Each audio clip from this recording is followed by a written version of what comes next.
na bandeko balandi émission oyo libre expression bar CM oyo bomesana kolanda yango nyonso pe bopesaka biso matoi. Merci mingi pour na fidélité partout bolandaka biso na Afrique, Amérique, Europe, Asie, partout oyo bozali. Émission ya mokolo na lelo toye epaya kokutana na toma moko toma monene. Mais biso toko présenter ete ye moko akozala mie placé ya koloba kombo na ye pe oyo azali asalaka nini.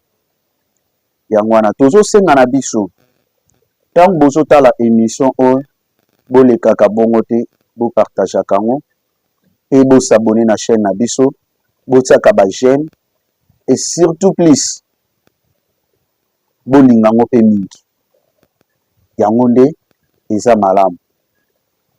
Merci beaucoup.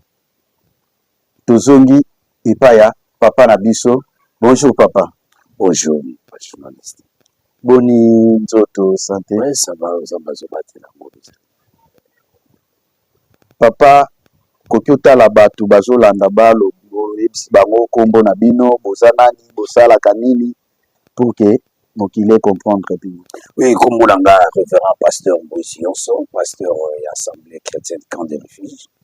Oui, ils ont mis la communauté d'ici Christian dans le cœur de Dieu, dirigé par le révérend bishop Maf Matuidi. Tous allés dans l'avenue le tour numéro 35, quartier Koulou, dans la commune de Selembao, d'Eskawa Pitonga Isani. Merci beaucoup, Bouti Kolanda, pasteur Moïse Yonson. Ndenge Aouti Koloba. Aza pasteur Oyazo Kamba. Etonga ya munene camp de refuge. Si je na biso oyo kolobela lelo. Eza na mwa mupepe moko oyo ezo leka na monde ya media na biso ya lelo sur l'internet. Mwa makambo nde totalaki biso libre expression CML TV. Totalaki toye koluka pasteur Moïse Yonson. Parce que aza mutu oyo alobaka bien. Alobaka bien. Toujours appelé moi éclaircissement moko boy tozala vraiment éclairé na monde ya débat wani zo salam oyo ezali ya entre pasteur Mike on appelle ça mingi respect na pasteur Lifocodiciel on peut appeler ça mingi respect. Alors c'est loko moko non que biso ba congolais to kotika bongo il faut to luka basala nzambe ba soutenir moi débat pour que ekende malam. Tozongi pa ya papa. Papa Moïse. Oui, papa. Est-ce que boza au courant na makambo ezoleka l'actualité toza na ngona minutes sur l'internet il y a débat, il y a pasteur Mike Kalambai na pasteur Lifocodiciel. Est-ce que boza au courant nango? Oui, oh ezoleka na toile toza au courant nango, mais parfois ezosala biso pasi mwa mingi. Lolenge bato ba zokozwa likambo ya bonzambe ya libosoko kotsa na ba injure na kati nde pasi na biso makasi sikezali yango wana. Alors que un débat chrétien soki bimi ekoki nanu komema bato te baswana bato badiscute bafingana to ekabola mpe bato mais esengeli tomona nde basali ya Nzambe babima bapesa biso na fait réel bapesa biso lumière na oyo bandeko bazokoloba. Pasteur Mike Kalambai c'est un pasteur akwayaka na Jésus. Pasteur Lifocodiciel c'est un homme de Dieu, un chanteur, un pasteur akwayaka na Christ et bango nyonso bazosala la Bible pe baza ba chrétien bango nyonso. Ça veut dire ici il y a un débat pareil pour nangal bossé, c'est un débat de famille. Donc c'est un débat de famille donc benga na biso bato na mabota to meka kopesa lumière. Il y a une na humilité nyos na komikikisa pe na botosi. Pas parce que le ko la kozo pe sa leçon na moninga yondo yebi koleka non non avec toute l'humilité parce que Bible le Bible tous nous connaissons en partie. Atoko ko yeba ndenge nyos ko yebi na ndam. Donc le ko yebi ndam soit humble. Parce que o yezo kan so yebi musuba ko yeba pe koleka. Et là que bomi biso za kaka ko yeba moi mingi parfois na bateau pe kozanga komikitisa nde bomimwa mingi. Mais nous sommes au courant yango ezoleka na toile toyebi yango. Et tozalaki mpe na moyen ya kopesa lumière na yango parfois na bato mibale biso tozokutana bango. Et Dieu a fait grâce que tokutana pour que mwanda mbo biso mpe toyebi tomeka mpe koporte yango lokola un plus na oyo ezoleka po calmer les esprits. Voilà. Merci Papa Moïse.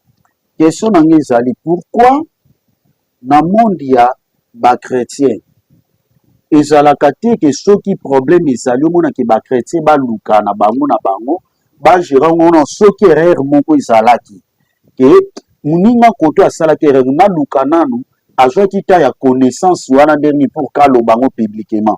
Mais omona ta wana ezalaka te surtout mingi na omona mona monde ya bino ba pasteur ba musicien chrétien ezalaka komona mutake na télé abanzo loba pourquoi be fait wana complètement liboso na des indications mutazui na makambo nzambe éducation oyo mutazui oyo encadré ye policier et commissaire pasteur.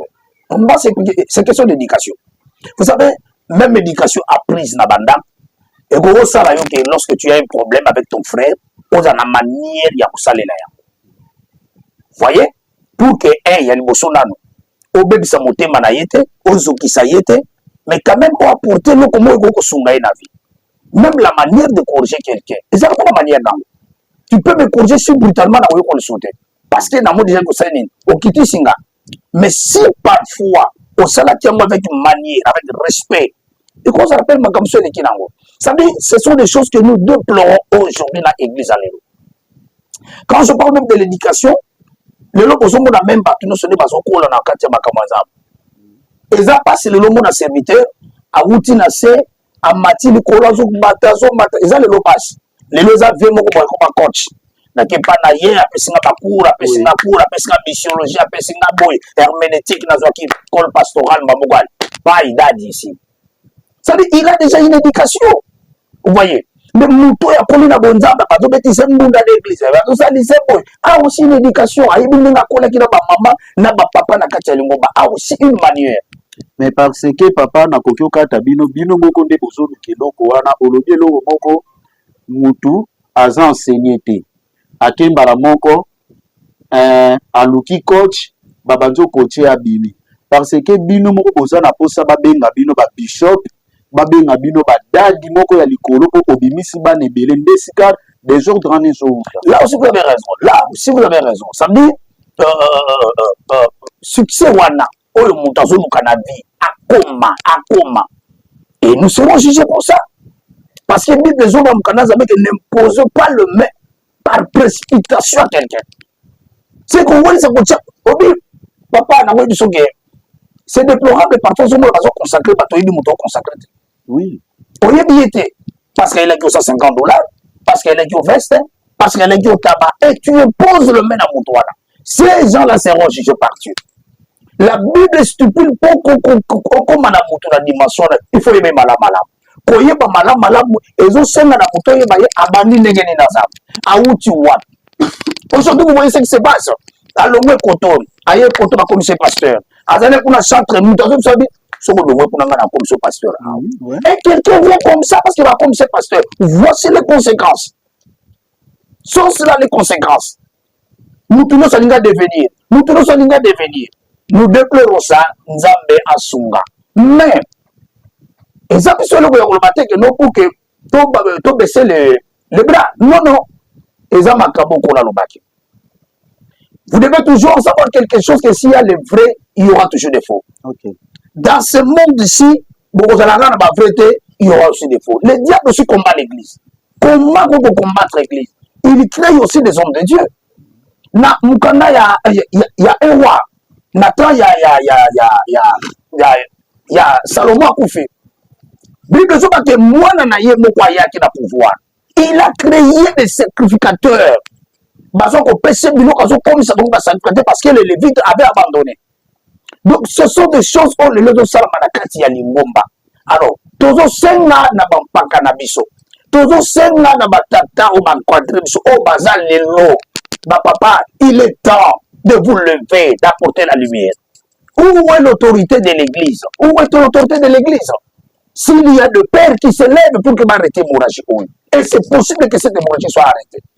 S'il y a des pères qui se lèvent, moi, la lumière va s'éteindre sur lui et les ténèbres vont apparaître. Donc, il est temps maintenant que nous déplorons, nous demandons à nos pères de se lever. Parce que l'église va mal. Va mal. Pourquoi s'ingérer à la télé, dans des Facebook, dans des réseaux sociaux? Pourquoi? Et les chrétiens qui s'insultent comme ça. Papa, s'il vous plaît. C'est déplorable. C'est important. Pourquoi bino ba pasteur bokoki na ebité bosala ba réunion na bino bokendaka tomonaka lisanga ndeti ezalaka bosanga na kabino nyonso kuna ba lisanga wana ba point oyo elekaka epa na bino naloba non seulement ba pasteur parce que même les musiciens ba chantre de l'éternel bango mpe bakomi ba pasteur sango bokutana eske bozwaka te yango solola ba makambo ba fleur oyo te eza pasi ya liboso papa na basangano monaka masangano na confession ngeza lokola ba communauté ba confession religieuse ya liboso muto oyo a créé confession na ito communauté na ye ana kosa bat il n'a pas besoin de besoin de critères il a besoin de gens batuma ya kwa dire pour que communauté za la monnaie pour que plateforme na ye za la monnaie deuxièmement muto pa ye ko kota banet église na ye il est déjà pasteur avant qu'il ait quoi dire na plateforme na yo bien qu'on a ma candidat dans l'union. Parfois, on te glègue de papier, on te glègue mukanda pour qu'on soit parapluie, il y a communauté na yo pour protéger. Il y a des gens qui ont besoin de la lienne. En quelque sorte, besoin de le business. Lui te donne de l'argent, il y a pêché papier au yosoa et ouvrir. Ça dit, aux appels à pouvoir tel qu'on a parfois. Si tu oses, il se retire. A où t'as déjà passé à l'assemblée là, bateau bika, bateau koya. Et ça lui est rendu maintenant orgueilleux. Il connaît maintenant tout. Ça veut dire aujourd'hui, en un mot, l'église manque un père. Okay. L'église de réveil manque un père. On a côté tous les enfants, tous les fils spirituels Bayoki. Azate. Azate. Et tout le monde, parfois, on va salle maison. Nous sommes là tous. Voilà. L'église manque un père. Et je vous dirais même, je vais même aller plus loin. L'église dangereuse au monde aujourd'hui, c'est l'église de réveil. Okay. Où quelqu'un se réveille, un de bon matin, il est pasteur. Vous ne savez pas d'où il est sorti. C'est l'église la plus dangereuse au monde. Parce que parfois il n'a pas l'histoire. Moi je connais beaucoup les Namois Bamouébélé. Il était servant quand moi je faisais la modération. Moi aujourd'hui il est pasteur. Servant l'église catholique. Mais aujourd'hui il est pasteur de l'église de réveil. Qu'est-ce qu'il est métamorphose ou de salamine de comment? Moi je ne sais pas. Mais ce que vous voyez, c'est que non. Merci beaucoup. Naebisaki bino naza sûr que banzo pesa na réseau mandamda milongo kobima awa tozokota na mama likambo na biso mbala moko oyo eza débat ya pasteur Mike na pasteur Lifoko du ciel awa toye na biso ko juger mutu te. Pasteur Moïse Yonso ayepe awa kolakisa te ki yaza expert ki bango to ya leki bango te mais toyende toluka totia kimia parce que natali mwa ba pasteur ebele on dirait bazopelisaka moto majorité ba pasteur nga na lantine internet bazopelisaka ka moto ya makambo yo mona ke pasteur aye na mai asopa ezate. Papa, tokoti directement na mama likambo na biso oyo ezoleka lelo. Tolingi toyebana. Tokoki kozwa définition ya inspiration comment to inspiration ekoki kozala nini bibliquement parlant. Yango tolingi toyebana. Merci papa journaliste. Inspiration to ke na biso na ba langue ebele ya musika tende na zomona ba muso apesa mo na grec apesa mo na hébreu na lito ke ne musika te. Inspiration et le mot enseignement c'est un acte ou action ya molimo santo. Action molimo santo kati na bakiteli moto alobeli ye akoki pe kotindika ye koma likambo na lobi. non seulement inspiration, c'est produit par Dieu. C'est le souffle de Dieu. C'est quelque chose qui est soufflé par Dieu. Si on a inspiré, c'est que les gens ont soufflé par Nzambe. Vous voyez? C'est-à-dire, Aloba mina Nzambe, Nzambe alobeli. Maintenant, il dit, je suis inspiré. Mais Nzambe alobeli na moyenne, alobeli na nzela moli momo, mosantu. Ça dit inspiré. C'est l'inspiration, c'est le produit où ils allaient action ya molimo santo. Et ko lobela yo, peso liloba. Et ko kipe ko pousser yo au coma. Ça dit on ba yebisi wana. Nzamba iso ko coma yango. C'est ça l'inspiration. Merci papa. Ce que tu dis na posa to joie. Boye bisabiso écriture. Ezanine. Écriture, disons, comme la Bible, Ezanine. L'écriture par là. Écriture, c'est la parole de Dieu. Écriture, c'est la parole de Dieu.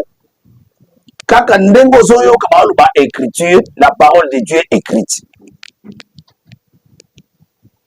La parole de Dieu, c'est que Dieu te dit.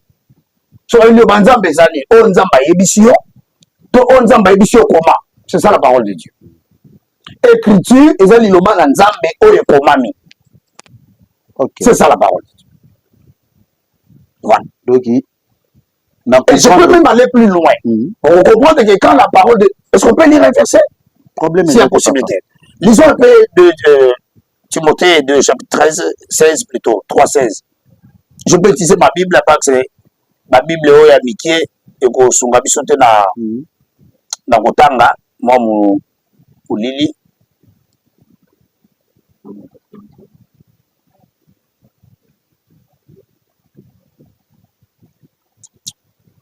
Dans Otanga 2 Timothée chapitre 3 verset 16. Bible.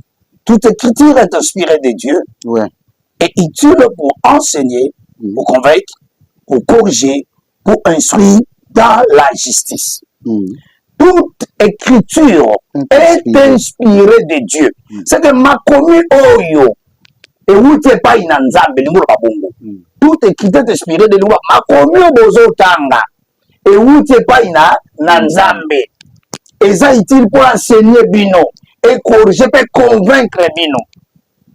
C'est que ma commis bozo comme ma commis bazo dans les écritures. Et ça nous inspiré et pas nzambe et où tu pas nzambe.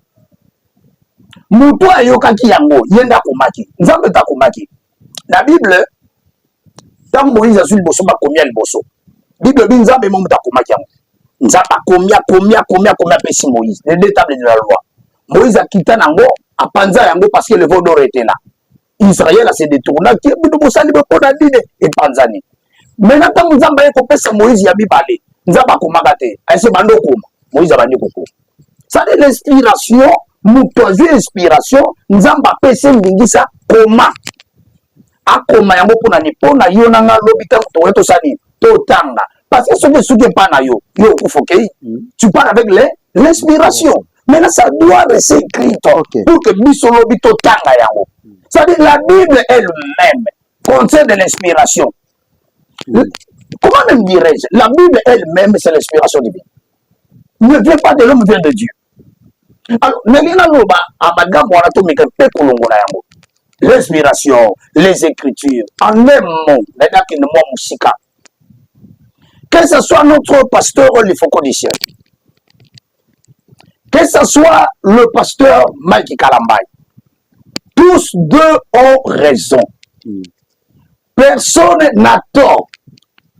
Seulement, nous soit l'ingé soit les canets.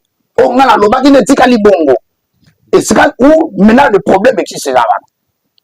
Le pasteur Mike a dit ceci. À moins que Napos a quelques fils, il a dit c'est exact fausseté que l'inspiration soit plus grande que les écritures. En d'autres termes, ça veut dire le pasteur Mike soutient que les écritures est plus grande que l'inspiration. Vous voyez? Mais le pasteur des Focodiciens soutient Parce qu'il a chanté cela. Que l'inspiration est plus grande que les Écritures. Maintenant, je vais faire tout le canal au Sungana, na moi mukioto yebi. En tant que pour l'inspiration, c'est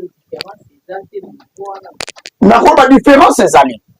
Différence, c'est Ali. Les Écritures est produit par l'inspiration. Pendant comment Nazareth est inspiré. Nana comment j'écris ma chanson. Makamo na comment na jungwa. Et où tu as inspiration. Ça dit makambo et komama et où tu as une inspiration. Maintenant, le problème existe encore. Pour nani nzamba na makoma yango. C'est là où maintenant il y a maintenant des problèmes. Pour nani. Na koki ko question encore plus loin. Aujourd'hui, la grande inspiration de Dieu, c'est la parole de Dieu. Aujourd'hui, la grande inspiration de Dieu, c'est tout dans la parole de Dieu. Ouais. C'est la parole qui nous amène à examiner aujourd'hui toute inspiration. C'est la parole. Je parle d'aujourd'hui. Écoutez-moi très bien. Là, ça n'est pas clair. Hier, lorsque Dieu a donné l'inspiration à l'homme d'écrire la parole, je confirme que l'inspiration, il y a une écriture. Pour la coma, et où t'as inspiration. Là, je confirme avec force. Ma on a la parole de Dieu. C'est la Bible. Maintenant, ici, maintenant, le problème maintenant existe aujourd'hui. Parce qu'il y aura beaucoup d'inspiration. Il y a beaucoup d'inspiration là. Maman, papa, journaliste, est-ce que vous avez dit que vous avez église, vous avez dit parce que batangi Bible va dire que Adam na Ève bana ko sambela bolumu nza bana yo kabango biso beto longola bilamba batangi Bible vous voyez inspiration na bango bazo wuti wana c'est dans la Bible siko to kozonga na Bible est-ce que makambo basa les avrais les avrais c'est le mot bali bimi libanda ya inspiration ce qui to lobi le loto confirmé aujourd'hui que l'inspiration est plus grande que les écritures. Là, tu as parce que l'homme a l'inspiration. Quand on voit l'inspiration, on a à la lumière de la parole. On voit que l'inspiration est plus grande que les Écritures. Ce qu'il faut mettre yango. Or, la Bible dit, même ceux qui m'assacrent les ponayo, vous examiner yango. Il y a malade besoin, il y a ma boutique. Vous examiner yango à base de quoi? À base de la parole. Merci, papa. Papa, je vais vous excuser. Aujourd'hui, les Écritures, c'est comme besoin de battre la téléphone sur les originales. Dans un marque à téléphone, il y a besoin de téléphone. Papa, il y a des originales. Il y a des originales. Ce qu'on est confond d'accueil, la véritable original. C'est la parole de Dieu. Nalingi, papa, to l'obéana existence entre l'écriture et l'inspiration qui existait avant. Ni n'existait qu'il bossou. Nabandi ko baboy. Eza de l'eau existait qui était. Nabandi ko baboy nan.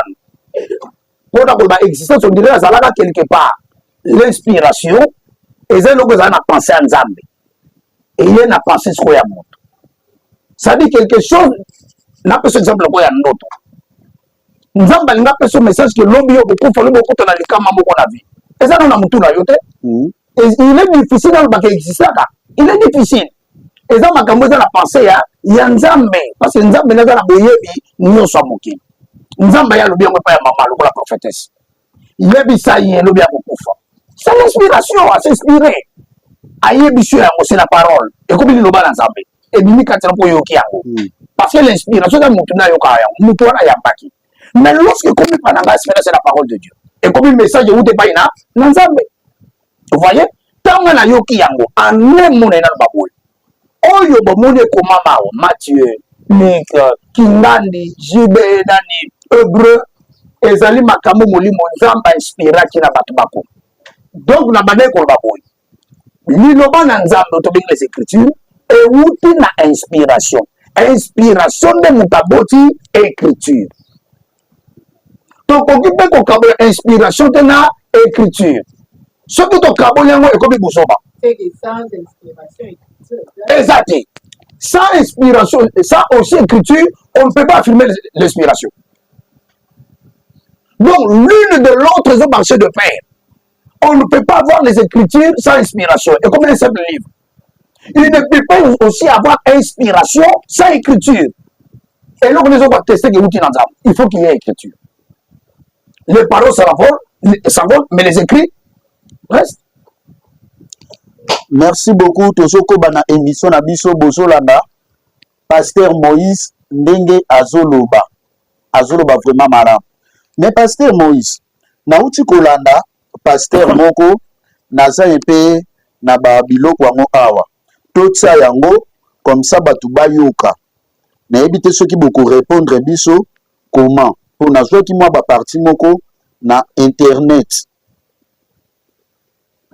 Totsa yango ekozala malamu tango tozo solola boye tolongola vraiment batu na ignorance oyo batu nyonso baza nango à 100%. Pour na minute oyo ignorance eza biso vraiment ya makasi. Ignorance eza ya makasi. Batu ba comprendre vérité baza te tout le monde azomona ke aza na vérité. Mutu oyo azoloba ke winga vraiment de na vérité vraiment ya solo eza pa na ngai aza te. To meke pe koyoka pasteur oyo. La Bible ne sauve pas. La Bible ne sauve pas. Vous vous battez sur la Bible, sur les versets. C'est pas ça qui sauve. Ce qui sauve, c'est Jésus-Christ dans ta... Pasteur oyo alobi Bible ekotikala ko sauver mutu ata mukolo moko te. Mais l'inspiration peut sauver quelqu'un. J'arrive à faire comprendre les choses ici kawana. Nayoka kiango batuso alobi les écritures tuent. Non, pas les écritures, la lettre tue. Il faut les écritures. Si il y aura un débat, je vais encore revenir pour expliquer pourquoi il a parlé de la lettre et non des écritures. Et je vais expliquer la lettre, c'est quoi au juste. Alors, le pasteur dit que la Bible ne sauve pas, mais l'inspiration qui sauve. La Bible, c'est l'ensemble des 66 livres les écritures. La parole de Dieu, c'est la Bible. Ce que la Bible ne sauve pas, mais l'inspiration. Naïbite soka ligi a kendewa. Toi linga bimande geni. Mais on a la comprendre. Na mayele o na yokeli na mwa koyoka pon na tuni mituna direct. C'est ka limalo baboy. Makambo yo tangi soki ba peso révélation na bote na kati e koko bomayo. To e koko bikisa yote. Mais ceux qui comprendre oye komami na kati ne kopesa yo bomwe. Na kopesa sur un verset de la Bible na mukanda ya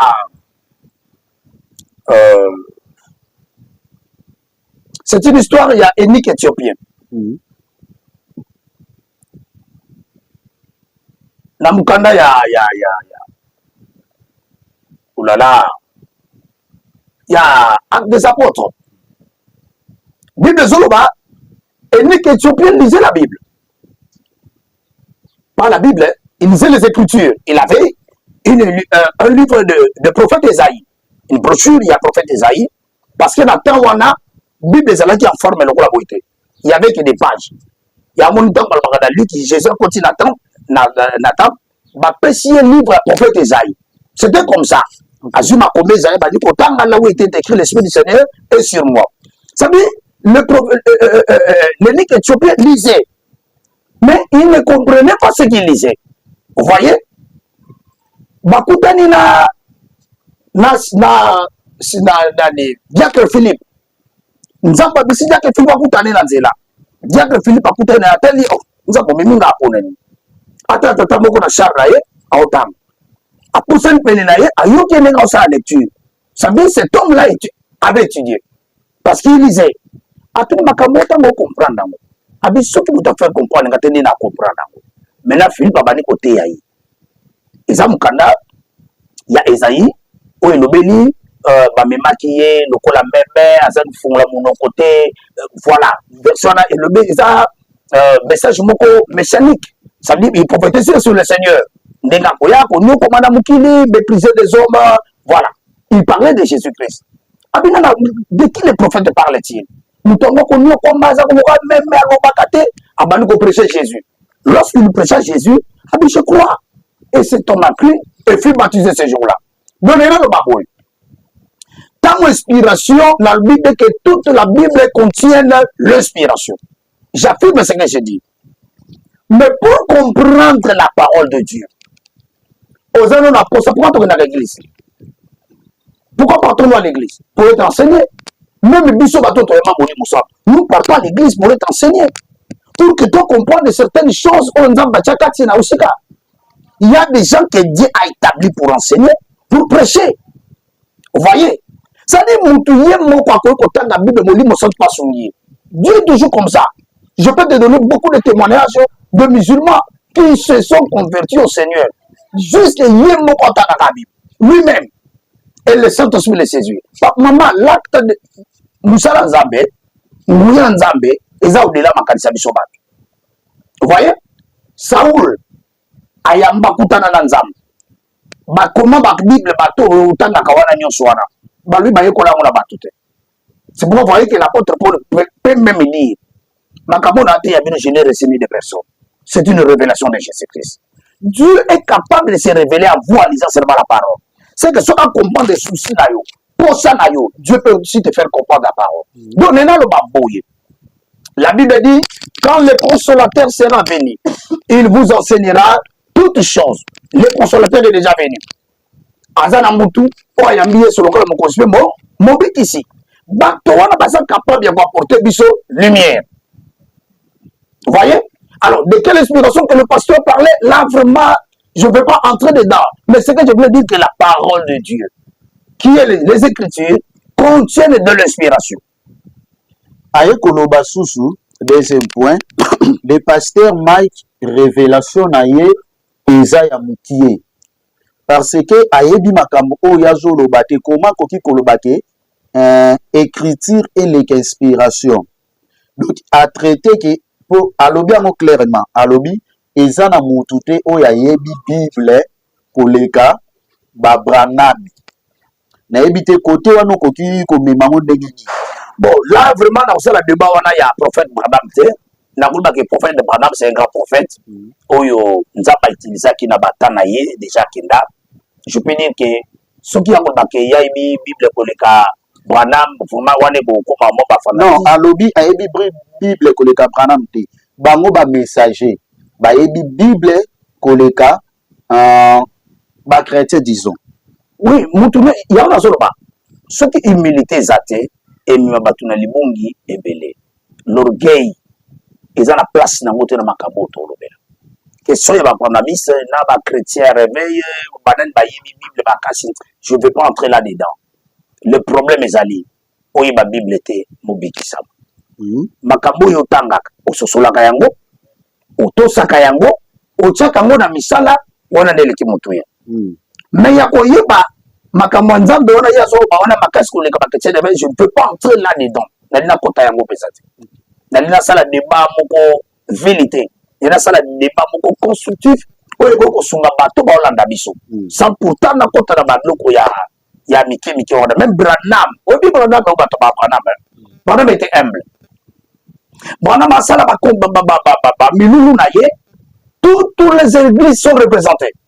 Baptiste, tout le monde qui est ensemble là pour là-bas. Parce que tel ça pasteur, à outil boya, Baptiste. Branham est invité partout. Branham est invité partout. Baptiste Bayoki Babengisi. Bamkingan Bayoki Babengisi la million là-bas. Voilà. Ça dit l'humilité doit régner. Ce pasteur-là, c'est quand même c'était la combat Yesoumassia, tout qui n'est la débat sur la bandeko. Bango nyonso, bazo croire que inspiration est alaka. Bazo croire que l'écriture est ali, mais seulement il y a c'est là où il y a les problèmes. Je peux dire ceci, si aujourd'hui nous pouvons confirmer que l'inspiration est plus grande que les écritures, lisez un peu la parole du Seigneur. Je vais lire dans Jérémie chapitre 23.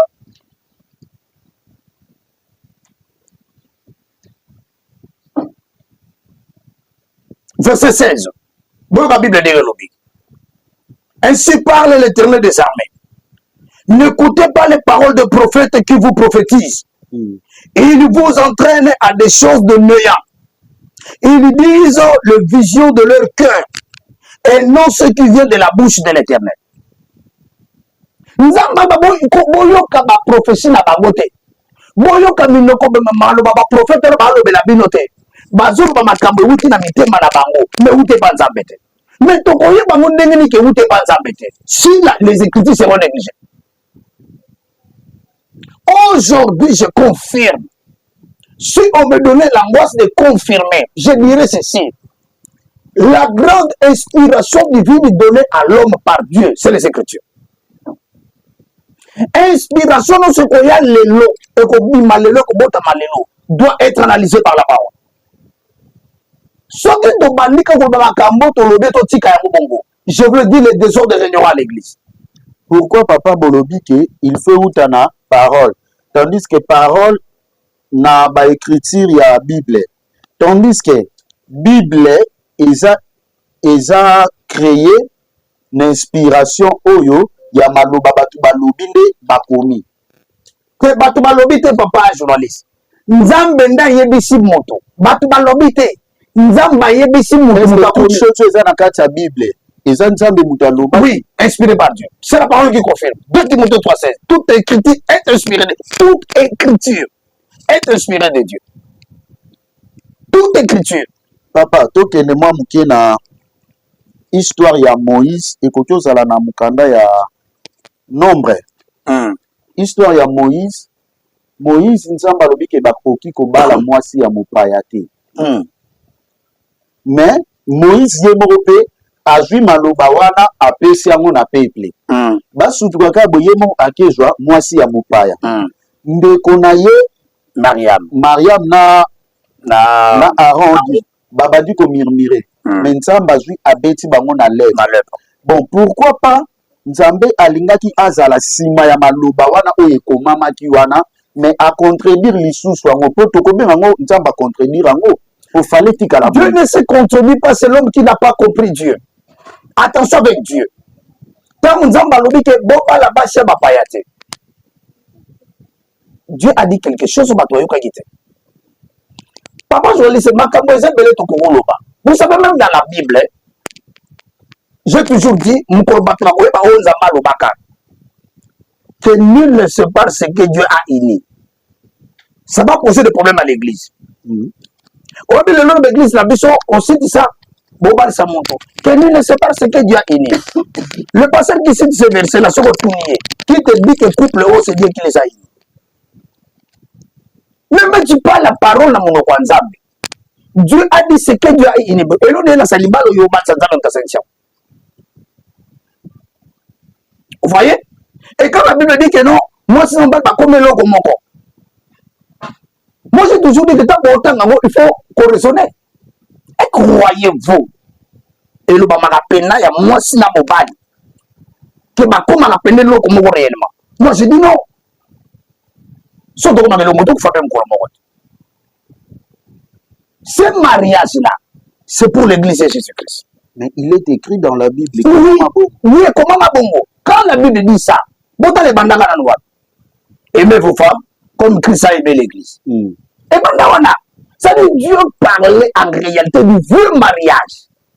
Pas que ça y a église. Là, Jésus-Christ. La Bible dit ceci. Christ est la tête, l'église est le corps. Voilà le vrai mariage. On ne peut pas séparer la tête du corps. Nous colloquons tout le monde à l'okoufi. Vous voyez? Mais aujourd'hui, moi, je ne sais pas si je ne sais pas si je ne sais pas si je ne sais pas si je ne sais pas si moi, je ne sais pas vous allez encore dire, un peu c'est égal à 1, comme je suis mort. Vous allez mort combien de fois? Ça veut dire dans la parole de Dieu. Lorsque vous avez dit la femme phénicienne noire, Moïse a été au mal. Qui Aaron na Marie, pas problème.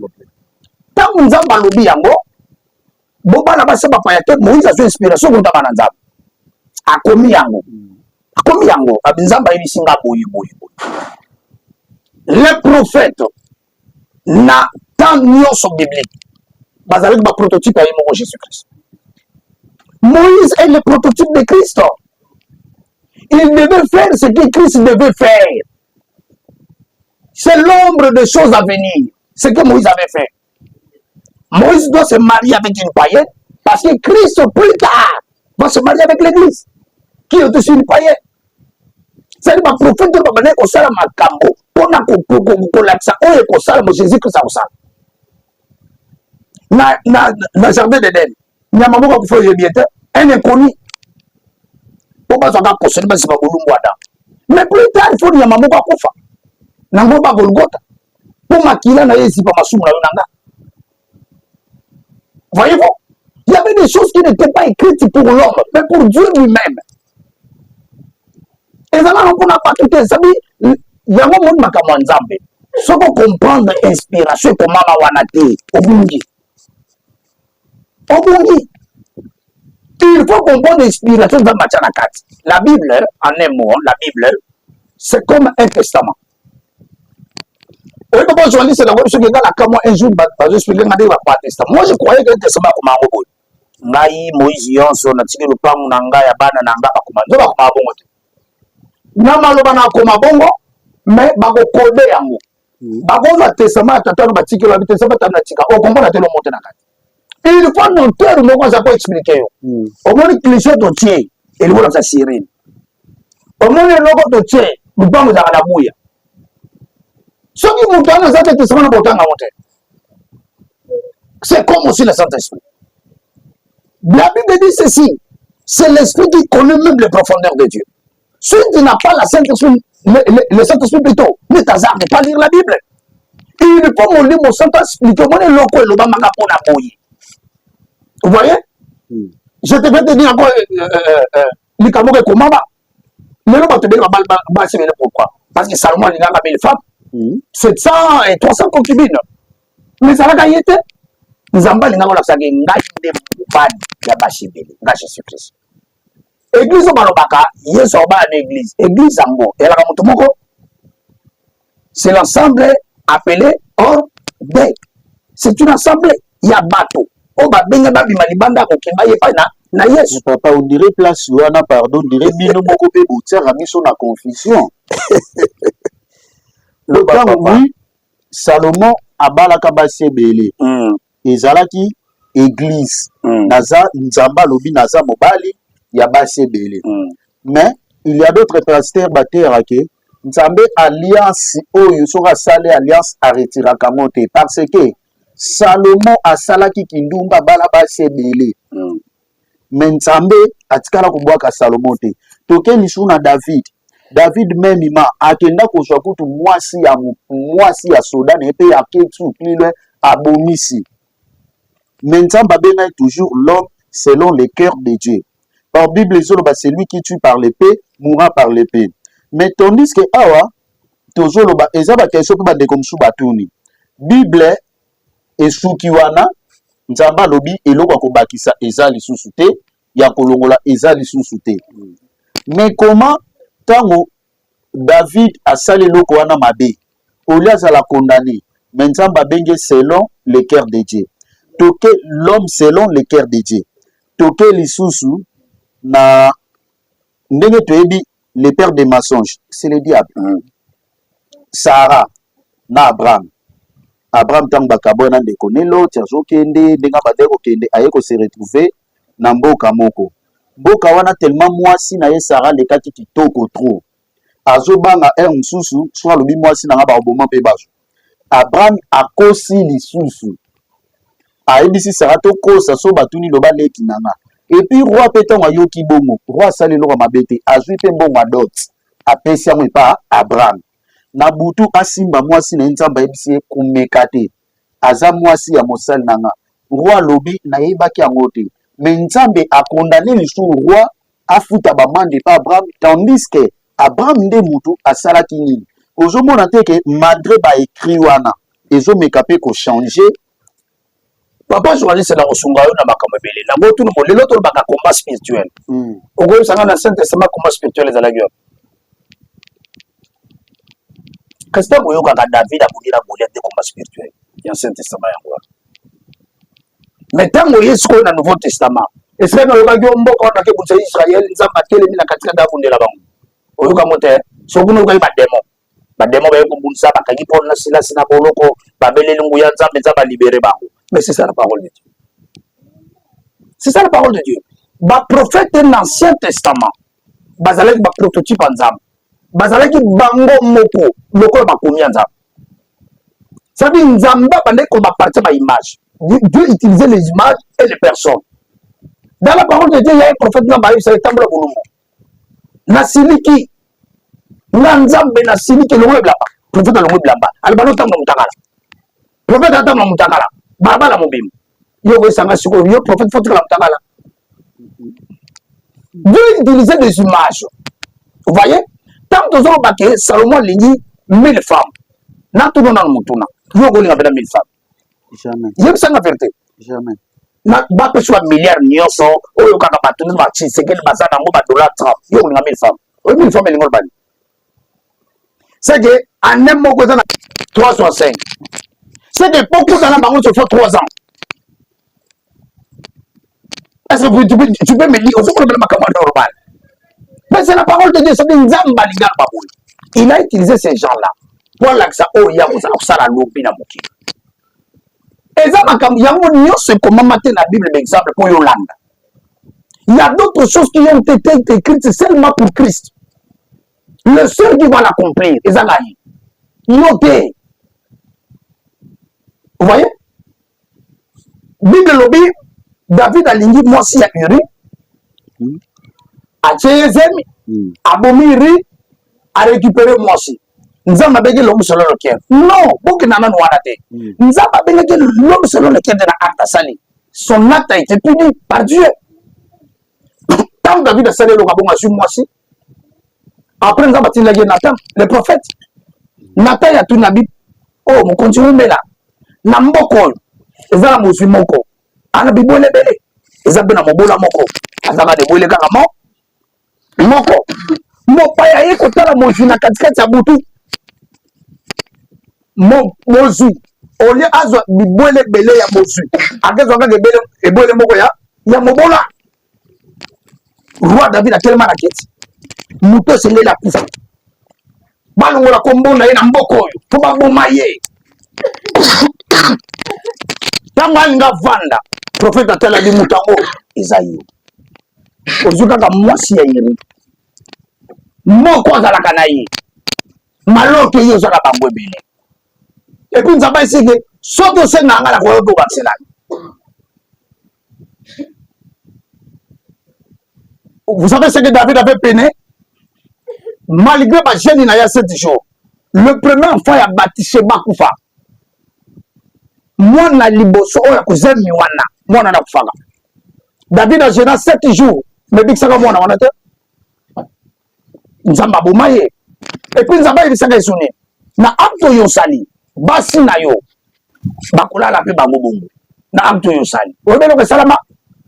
Moi na David abimana moi na likambo David. Je crois que faisait l'Absalom. Absalom. Tout le côté de David à cause d'Antoine. Vous savez, le roi de Salama, David a commencé à exiler, dans la Bible.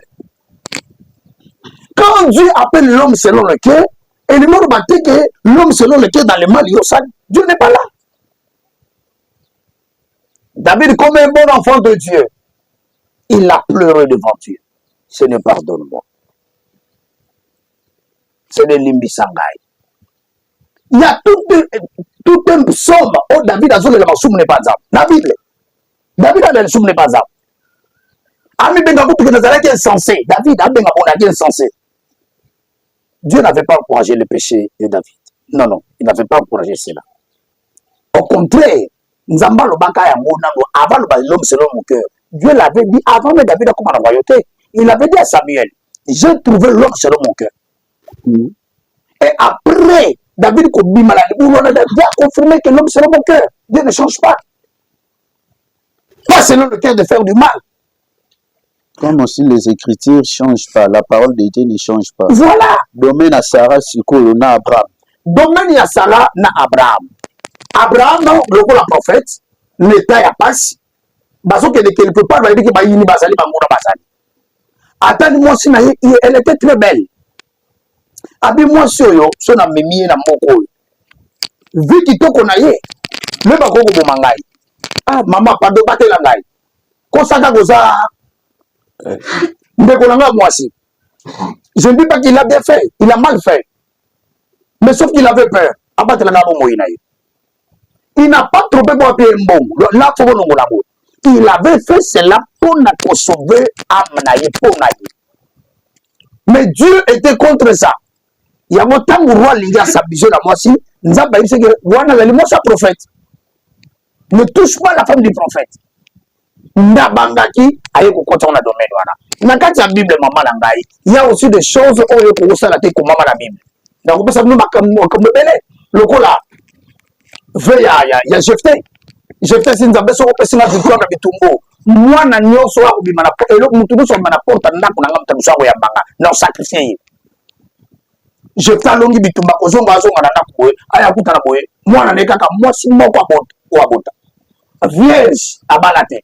Yon tayo yambaye papa badolena abi papa likamuli abi na sacrifice yo déjà et pas nzambe abi dash ko fêter virginité na nga bongo na yo sacrifier nga to benga ngo na Bible ko sala ka ba vue o irréfléchité avant ça la vie pas nzambe réfléchir c'est une leçon mais quand on ndenga ba ko ba na Bible pas pour que yo do na yango voilà.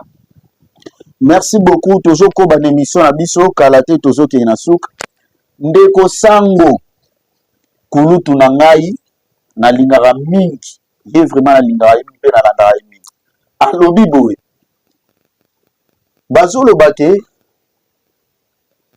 inspiration peut changer mais la parole de Dieu ne peut pas changer na ebité l'homme de Dieu sur les anons bongo.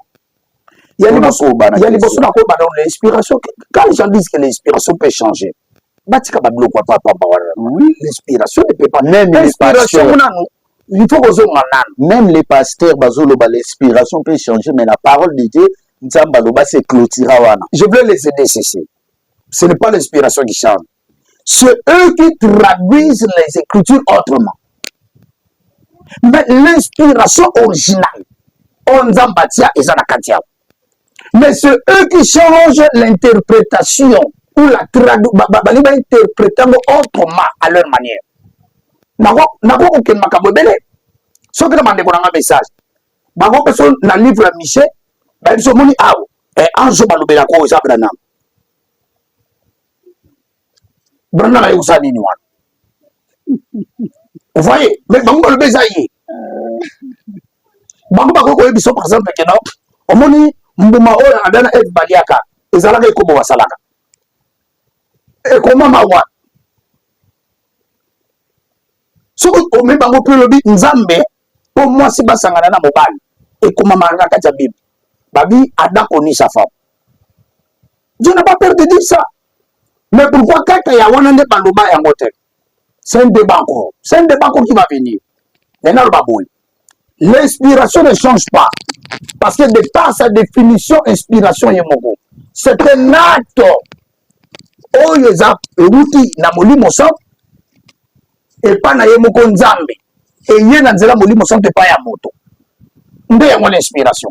C'est quelque chose qui est soufflé par Dieu. Nzamba soufflé yango na moto. Na nzela molimo sang. Yosu yango okomi yango. C'est ça l'inspiration que je dis. Dites-moi bien. C'est ton temps que nzambe nda changer.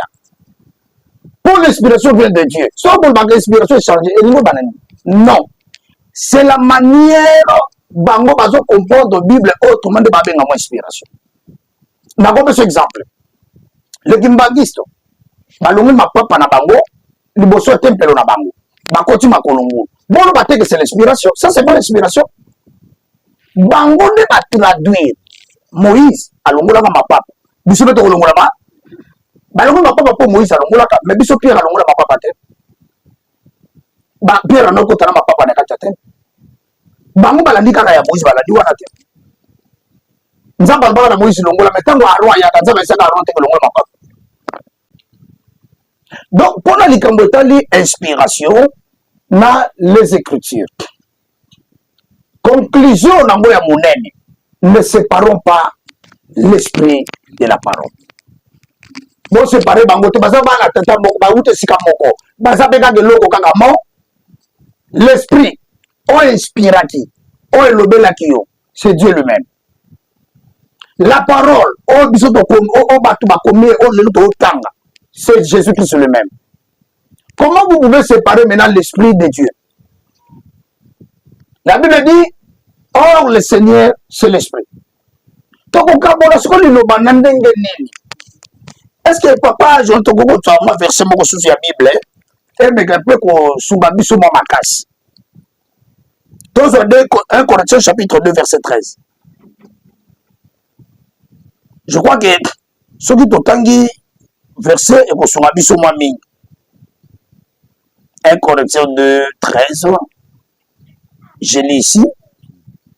Et nous en parlons, non avec des discours qu'enseigne la sagesse humaine, mais avec ceux enseignent l'esprit.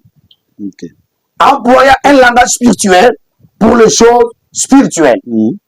Je donne encore un autre verset. Et on a vu ça dans Mukanda et Jean, chapitre 6, à 63, s'il vous plaît. C'est l'esprit qui vivifie. La chair ne sert de rien. Les paroles que je vous ai dites sont esprit et vie. La parole que je vous ai prêchée sont esprit et vie. Niloba on a teibino. Bon moïsa na kat na molimo. Donc on ne jamais niloba na molimo. Vous voyez? Ça veut dire l'inspiration qui vient du Saint-Esprit et comme il na moto. Parce que Dieu quand il parle par son esprit. Et il y a un moment où il y a une inspiration. Et il y a une moto.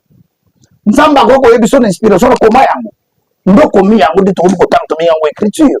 Si vous avez une inspiration. Parce que les pensées, c'est la pensée,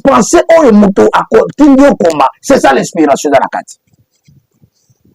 Il y a un autre et l'autre qui est sale. Et ça, la carte, c'est Pasteur Nasungana no nasil sa pardon côté à question na bande ko loba ya ndeko sango o ya lobaki lotinda papatuna ndeko sango alobi boye tangu bazo lobaki inspiration peut changer mais les écritures aussi ba pasteur bazo changer parce que Bible lobi pasteur akoki ko divorcer te pasteur akoza na basi mibale te mais lelo il y a des pasteurs au ba divorcer azape samwasi azape tonan azape na basi azo landala. Alobi la parole de Dieu wana bo changeango to bo changeango te. Alors conséquence ndenge bino bo sala mwezani. Toujours na nous bande ko bala. Na bansage wana ezali attaque personnelle. Oui. Vous voyez? Ce qui maloba kiango ko ba normal. Je pouvais même commenter yango moi plus loin. Mais j'ai suivi le pasteur. Na la nikutu pasteur na ni Israël te. Papa Sangote mais na lande un pasteur vraiment il y a message. Il attaque directement comme ça. Il dit, est-ce que toi tu as le droit de prêcher un pasteur divorcé? Ah bah nous attaquer directement. Moi, je crois que c'était une attaque parce qu'il y a contre l'auteur, il y a une inspiration. Il y a une mais je voulais dire ceci. Un ministre de Dieu, écoutez-moi bien, un ministre de Dieu, comme un ministre, comme un ministre. Les ministres de Dieu sont les ministres. Okay. Un ministre de Dieu n'est pas choisi par l'église. Non, pour ça, l'élection, il y a un pasteur, il y a un contre, ils ont raté. La Bible dit ceci. Il y a un beau dans le moment, il y a un bakayo. Tant que nous avons consacré, donc la prophète. Ça dit tout ministre de Dieu est un ministre. Il y a même temps où la consécration, consacré à passion, utiliser la confirmation ministère. Nous sommes venus confirmer son ministère. Il y a un moment où je suis que moi, dans l'église, parfois des codis, moi, je suis pasteur. Bon, moi, on est. Parce qu'à Botama, déjà, na pastorat Katinaï. À Botama, déjà, na prophétique Katinaï. Mais nous, encadrer moi, est confirmé. Confirmer, consacrer. C'est pourquoi j'ai dit ceci lorsqu'il y a eu consécration dans notre église. J'ai dit ceci. Si le ciel n'a pas consacré, moi je ne peux pas consacrer. Le coup là, on a eu Sabino. Moi, quand on a prophétisé sur moi que il y a besoin d'annoncer. Les pasteurs, ce sont des souffrants. Plusieurs. Qui nourrit, vêtus par mon père, en capissement bilamba. Comment je pouvais désirer un jour de la pasteur? Mon désir, moi, c'était d'être médecin. Vous voyez? Mais en un mot, vous savez, à la faculté de médecine, je faisais la médecine à ICI, Université chrétienne internationale à 14e mairie. Chaque jour, me donnait le transport, j'étais bien. Vous allez pour faire ma moya, papa. Il m'a dit, tu dois continuer avec l'argent de mes locataires. Moi, j'ai dit non. Et donne dans 5e des humanités pour que je diplôme. On a continué parce que je suis à l'université américaine avec le système de crédit. Ok, ça va l'année prochaine. Na koti mbabu so na bi pesi kone amna musa azam. Depuis ce jour là il est na mal sauté. Jusqu'à le du contraire. Mais il y avait une maman à part ma prophétie, cette maman ils a dit matinale elle bosse dans 500 dans l'an 2000. Maman na isinga to c'est la diplôme d'état récité examen d'état. Asinga papa na l'autre bosu diplôme. Mais bobi bo continuer classe bossa d'azam. Maintenant la partie université. Mais maman a bien beaucoup continué de mission pour nous. Mais non, on a continué à l'université parce que nous avons un diplôme pour jouer ça. On s'est fait ici même. Pour continuer, classe était dans le salon à Betty Mabé aussi. Mais maman a ma prophétesse. Où est la classe? Nabuka Nabik. Ce qui nous a le bélo dans le ministère, maman a dit que nous avons le bélo. Et puis, ceux qui ont le bélo sont humbles. Parce que tu en as. Vous voyez? Même la façon dont tu me poses même des questions. Moi aussi, je peux dire que non. Aux autres, nous compte en abeille en haut. Vous voyez? Parfois, je me pose question. On retient aux autres. On se dit que si on me pose Merci beaucoup. Totikali na minute ya mukie vraiment pour que tu signes ça. Question na biso ezabwe papa. Inspiration ezalaka. Donc qui inspire? C'est Dieu. C'est seulement Dieu, Dieu lui-même. Mais parce que ça na pasteur Moko Lobi, le diable aussi inspire. Oui, le diable aussi inspire. Moi, je n'ai pas besoin de cet homme-là. Vous voyez? Moi, quand je parle de l'inspiration, dans ce débat, c'est l'inspiration divine. Il y a un peu dans le blabino qu'il faudrait que toute la parole de Dieu soit la grande inspiration de Dieu. On a qu'on contraindre les fausses inspirations. C'est que pasteur, il faut dire, il peut avoir raison pour y parler qui est Dieu kaka mutu inspire. Non, on a qu'on le de bandé. Parce que il faut que le ciel a raison, parce que Mike a raison. Dans quel sens? Dans le sens où l'Iloban Nzambe est une inspiration. Le passé du ciel a raison. Le passé Mike a raison dans le sens où aujourd'hui, aujourd'hui, na inspiration, sont na inspiration quoi? C'est ça la grande question à poser. On le cas des alaka na Bible, to o mupaye nango. Et l'on va préciser yango. Bible le Bible apporte pour la Bible. Petit fondement. Tanga papa. Toke na bakamanza bena bakutanga. Ephésiens chapitre 2 verset 20. Je lis la parole de Dieu. Ephésiens 2 20. Vous avez été édifiés sur le fondement des apôtres et des prophètes. Jésus-Christ lui-même étant la pierre angulaire. Édifié, enseigné sur le fondement des apôtres et des prophètes. En d'autres termes, les apôtres et les prophètes ont posé le fondement. Vous voyez? Mais là, Bible lui, voyez, apôtre même ici, un ange du ciel, écoutez-moi très bien. Même ici, un ange du ciel, a écouté, a vu ma cambo, puis surtout, il à la clé mabé. Même si un ange du ciel, nous sommes quittés, même à ta route, il faut que nous quitte. À écouter, à vu ma cambo, porte ma tête, à la clé mabé. Et l'ingolbani. Vous devez faire beaucoup d'attention à l'inspiration d'aujourd'hui. Toute inspiration qu'on a, les enfants, la conforme à la parole de Dieu. Ce qui est conforme à la parole de Dieu, ce n'est pas l'inspiration de Dieu. Parce que Dieu ne peut pas se contredire. Oya lobi awa. Na oya koyebisa yo fe bala. Ok. Soki banani te biso to di bango église. Papa journaliste. Dans ko se ça yo. Toi na ACK na ba 90. Tant to longwe ba papa ozanga kala na biso na biso ba longwe ba bendani. Un papa aye na église. A lui bo papa wana. Nzambe alobelinga. Papa ngona ka sasoka olandanga anisika zali azolandanga. Nzambe alobelinga to bima na lupango. Soki to bimina lupango église ekoma monene. Ah, batala batata tango wana to bana to sa prophétie ko sangala te. Prophétie zalaki même likola lilo banzambe. Obona te l'église de l'évêque ko libike lelo prophète awoya. Bato atoni.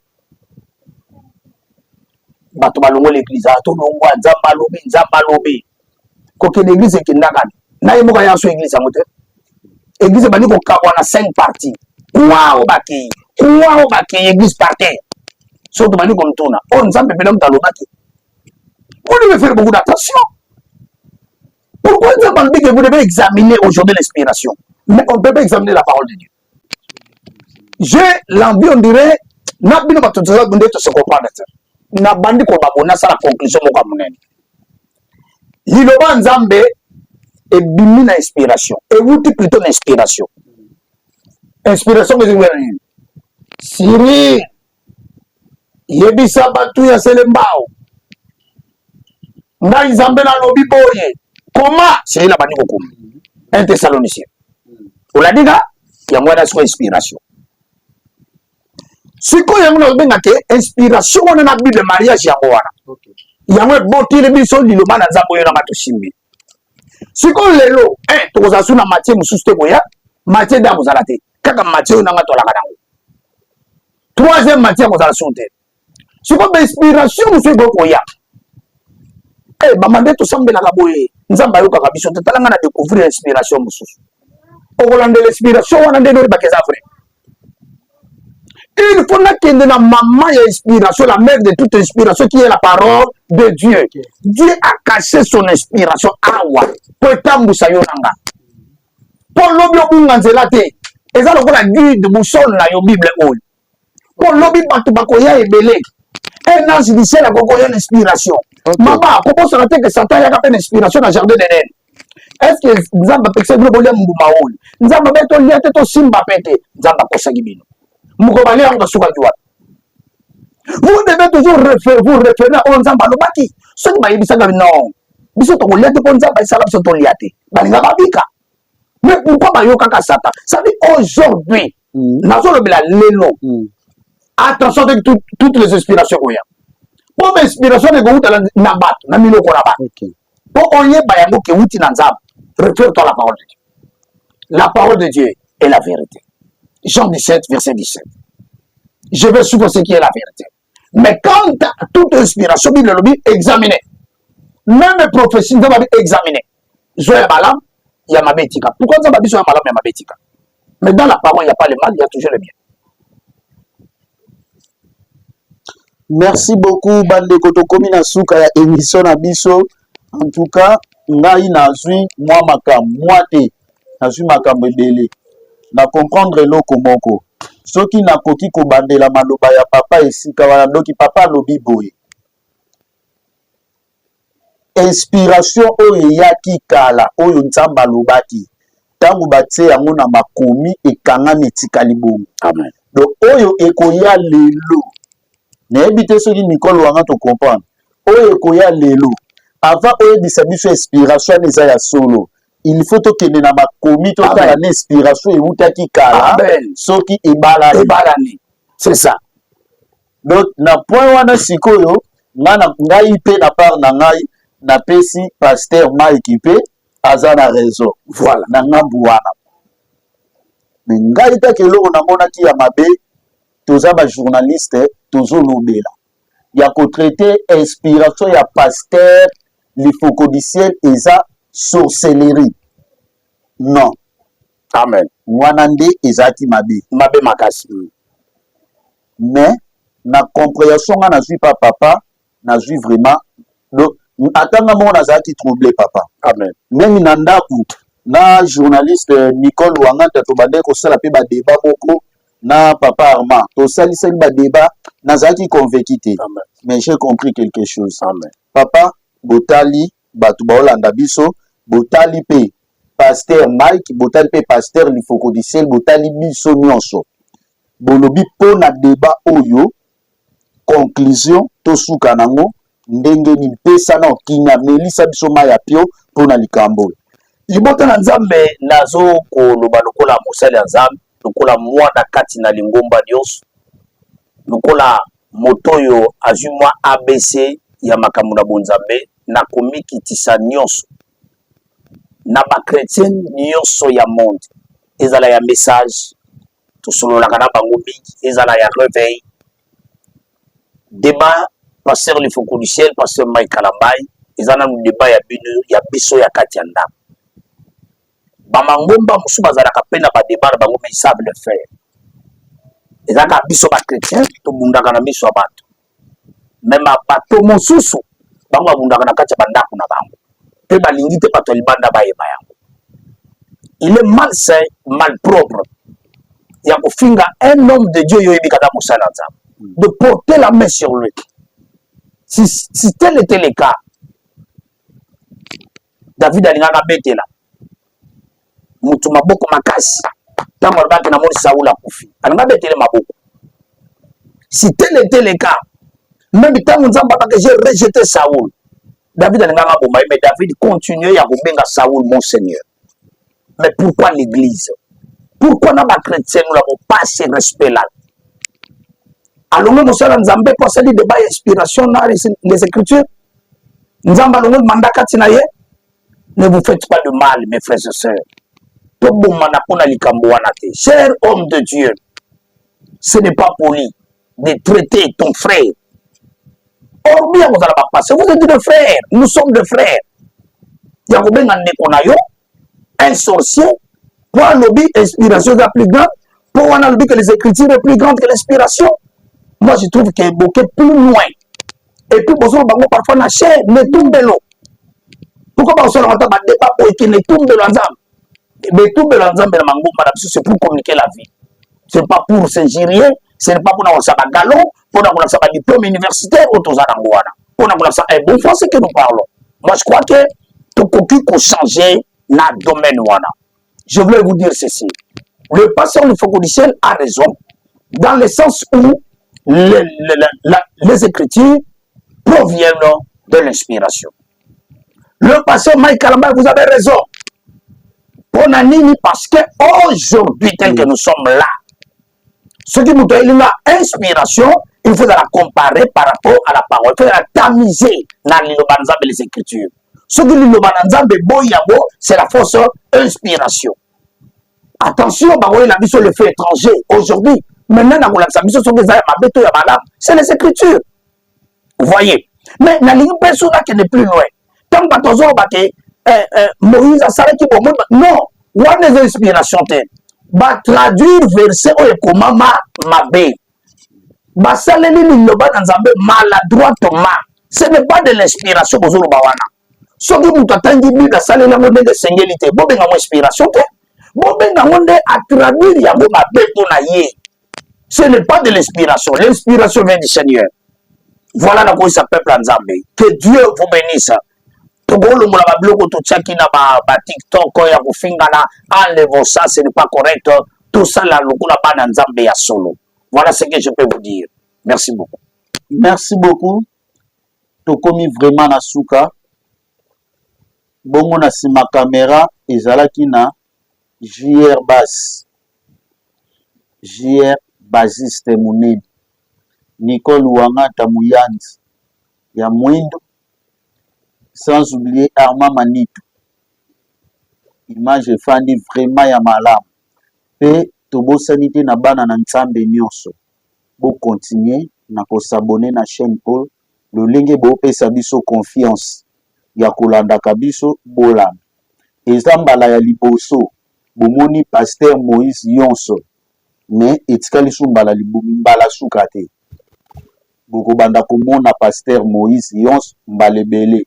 Ezana makambo oyo foto solola ya mingi sur la prophétie.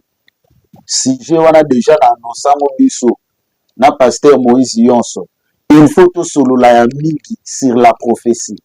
Pour lelo ekomi prophète oyeba na souté. Donc mutu nyonso akomi ya prophète. Otambula na nzela Dieu m'a dit ceci. Dieu m'a dit ceci. Alors tozonga pona sujet wana. Merci beaucoup. Tomonani mbala ya sima. Bye.